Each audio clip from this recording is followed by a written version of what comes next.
Hello everyone. I thought about telling the story a number of different times. Thought about maybe writing a book, but that never really came to fruition.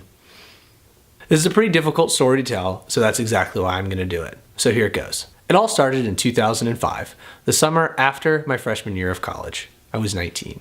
I was hanging out in my parents' basement, having a good time with some friends. My friend Tommy mentioned to me that he noticed that I was going to the bathroom an awful lot. You'd think a person would notice.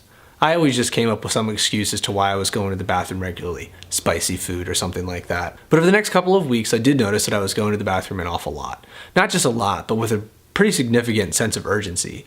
Very similar to having diarrhea. That seemed to be the norm. At this point, I spoke with my mom and made an appointment to see my primary care physician. Once I saw him, he recommended that I go and see a gastroenterologist, a GI. Being 19, I wasn't fazed in the slightest and didn't think that I was really that sick. So I went and saw the GI and he diagnosed me with IBS, irritable bowel syndrome. I'd never heard of it and didn't think much of it. He sent me away with some antispasmodics and I thought that was the end of it. It wasn't. It was the beginning of something that I'm dealing with to this day.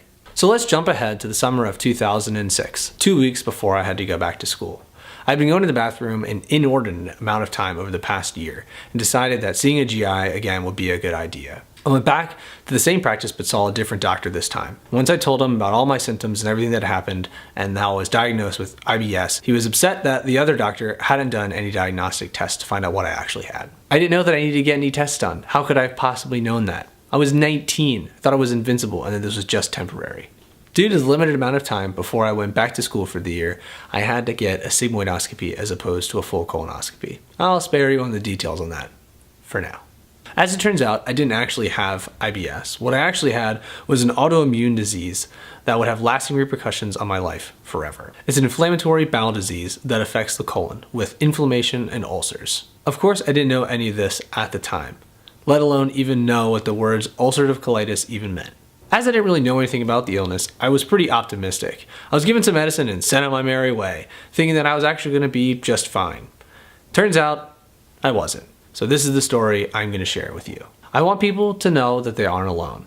Even if one person can benefit from this or learn more about what it's like to live with the disease, that would be enough.